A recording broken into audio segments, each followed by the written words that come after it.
First of all good afternoon. तो बाकी English के बारे में मतलब ज़्यादा कुछ नहीं पता था पहले मुझे, क्योंकि मैं सिविल इंजीनियर था। मतलब 4 साल उसमें देने के बाद फिर 1 साल का ब्रेक हो गया। तो ये जो यूनिवर्सिटी में प्रोफेसर बनने के लिए घर से थोड़ा सा गाइडेंस मिला था। मतलब चाचा वगैरह हैं, मतलब यूनिवर्सिटी में हैं। उन्होंने बोला कि ये भी अच्छी फील्ड है। तो मैंने कहा कि सब्जेक्ट चुनने के लिए कौन सा सब्जेक्ट रखा जाए। तो उनने बोला कि भाई वैकेंसी बाकी जगह कंपटीशन सब कुछ है, तो मैंने कहा पढ़ना ही है तो फिर कंपटीशन ऐसे चुनो जहाँ कम हो। तो उस हिसाब से इंग्लिश चुन लिया। अब चुन तो लिया, सिलेबस भी देख लिया, तो मैंने कहा ठीक है कर लेंगे। फिर 1 साल पीएससी भी था मेरा बीच में। मतलब जो इंजीनियरिंग के बाद जब मेरा था तो पीएससी के लिए 1 साल पूरा अप्रोच किया, पूरा अच्छे तरीके से उसको प्रिपेयर किया, 2 मेंस भी लिखे। तो फिर मुझे लगा कि शायद इंटरव्यू तक पहुंचना थोड़ा सा मुश्किल हो रहा है।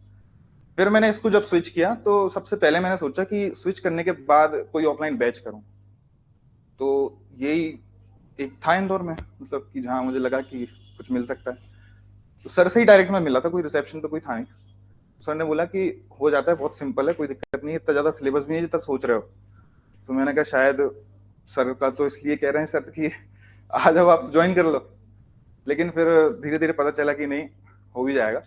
कुछ दिन बैच में कुछ भी समझ में नहीं आया। पिछले मतलब 2-3 महीने तक कुछ भी समझ में नहीं आया, 1% भी। मुझे ऐसा लग रहा था कि बहुत ही अलग सब्जेक्ट है। फिर धीरे धीरे जब एक एक तरह से अपन एक कोई लैंग्वेज भी सीखते हैं ना, तो धीरे धीरे उसके हैबिचुअल बनते जाता है। तो धीरे धीरे क्लास में बैठे बैठे ही मैं हैबिचुअल बन गया कि बोलते सुनते ही।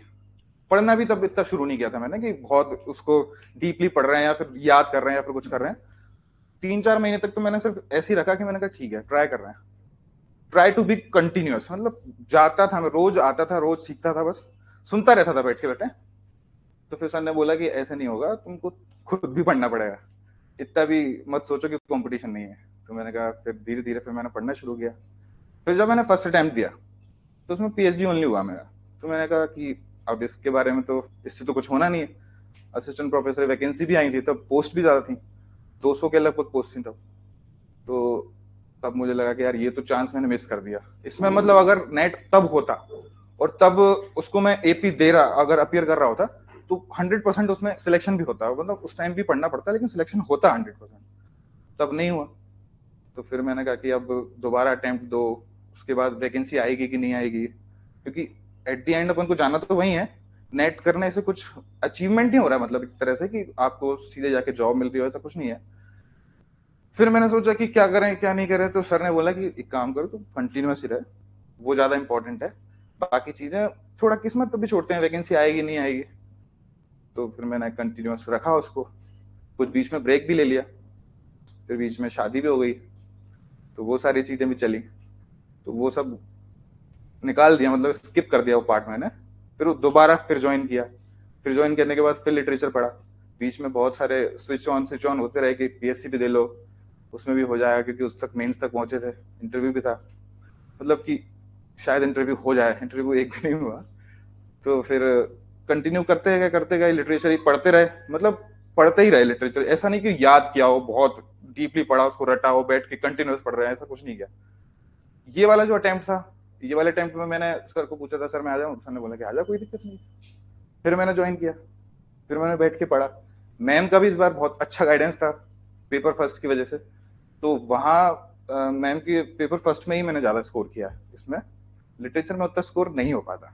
मतलब ये हार्ड ट्रुथ है, बट लेकिन है, कितना भी पढ़ लो आप, कुछ भी कर लो, जब आपके सामने क्वेश्चन पेपर होता है, एक एक क्वेश्चन आपको ऐसा लगता है कि आपकी पूरी नॉलेज चेक की जा रही है।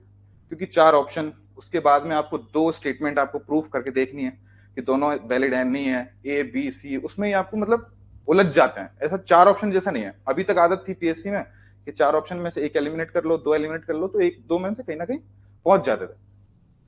तो वो लिटरेचर वाला पार्ट मैंने यहाँ इस वाले जो अटेम्प्ट था उसमें मैंने बस एक ही चेंज किया। मैंने कहा कि थोड़ा सा दिमाग से खेलते हैं, जो पेपर फर्स्ट है उसके एक एक टॉपिक निकाल के एक एक चीज को इतने अच्छे से कर लो कि उसकी कोई भी चीज आपकी हटे ना। मतलब गलत हो भी रही तो उसको और अच्छे से सुधार लो, क्योंकि वहां 100% हम सुधार कर सकते हैं। लेकिन इस वाले सेक्शन में लिटरेचर में, उसमें सुधार करना आपको पता ही नहीं चलेगा कि सुधार करना कैसे है।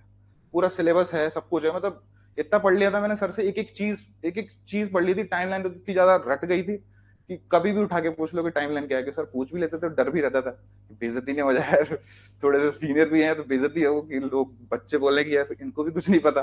तो एक एक चीज पढ़ ली थी।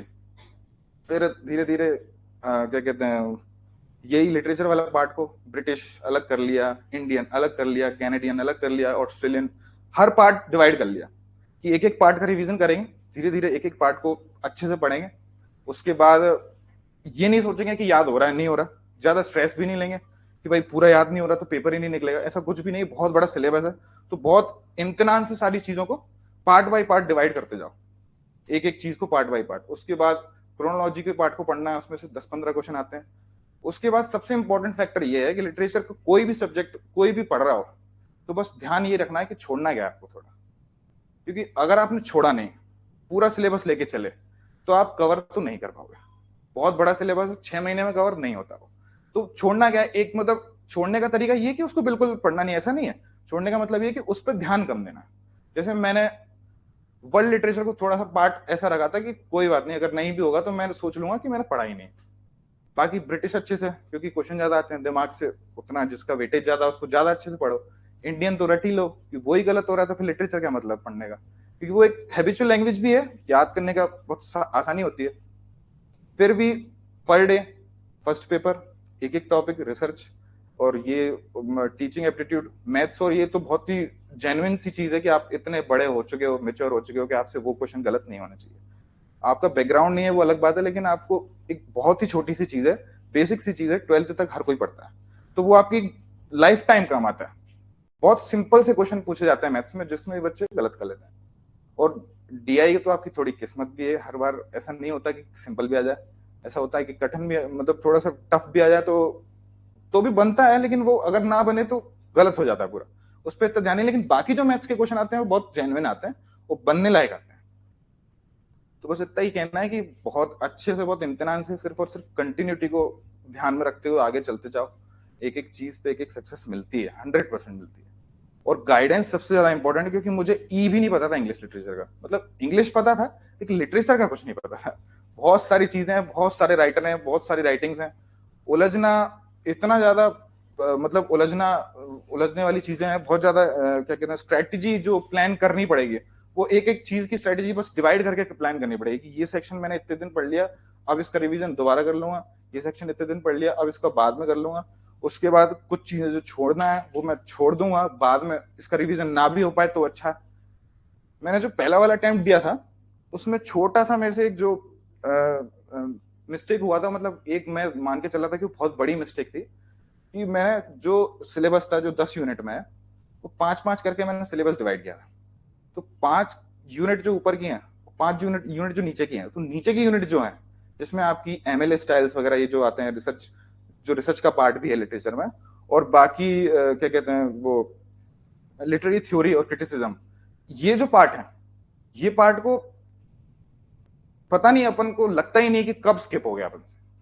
ब्रिटिश में अपन लगे रहते हैं, इंडियन में लगे रहते हैं, और इसमें वर्ल्ड में लगे रहते हैं, तो ये वाला पार्ट स्किप हो जाता है, मतलब पढ़ने से स्किप हो जाता है। अपन करना नहीं चाहते क्योंकि उससे बहुत वेटेज है, लेकिन स्किप ऐसा हो जाता है कि यार उस पर पता नहीं क्यों ध्यान नहीं दे पाते, क्योंकि यही यही लिटरेचर पढ़ रहे हैं यही, और जबकि पूछते उससे भी उतना ही बराबर वेटेज है, और वो भी क्वेश्चन अपन को ध्यान ही नहीं आता कि कैसे क्या कहां से कैसे पूछ लेंगे। तो उसका भी पूरा रोड मैप जो है वो पीवाईक्यू से बनेगा। तो रोड मैप बनता है वो पीवाईक्यू से बनता है, कि क्वेश्चन इस तरीके से पूछ लेगा, या तो ये पूछ लेगा या फिर इसके इर्द गिर्द कुछ पूछ लेगा।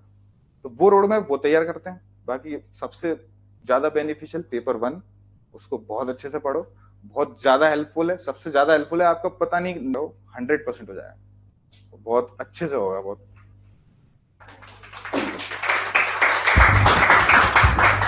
तो व्यक्ति की एक अच्छी बात है, कंसिस्टेंसी नहीं थी। एक व्यक्ति एक मोमेंट पर आता है जो गिव अप करता है। हाँ, लेकिन क्लास आना थोड़ा कंटिन्यूस मैंने बीच में कम कर दिया था क्योंकि फैमिली इश्यूज थे, तो वो भी था। ये कुछ समय कंटिन्यू फिर अपसेट, कंटिन्यू फिर अपसेट, और टाइम मिला मुझे तो फिर मैं आया। मेन क्लास में टॉपिक आते गायब हो जाता है। हाँ, वो भी था। जब सबसे प्रीशियस टॉपिक पढ़ा रहा ये गायब रहता है, फिर वो कॉल करके पूछा भैया कब आएंगे आप। हाँ, लेकिन सर ध्यान रखते हैं पूरा कि आपका ये चीज छूट रहा है तो आपको नुकसान होगा, फिर आप बुरा मुंह लेके आओगे कि हुआ नहीं सर, तो क्या मतलब है। नहीं, मैं बोलता हूँ लास्ट में लगता है कि हमारा हुआ नहीं, जब प्रीशियस चीज चल रही हो क्लास में, चाहे पेपर 1 हो या पेपर 2, स्टूडेंट को लगता है मैं कवर कर लूंगा, लेकिन नहीं होता भाई। मैं भी स्टूडेंट रहा हूँ नहीं लाइफ में। होता। आई नो कि छुटी हुई चीजें किसी से नहीं होती है। से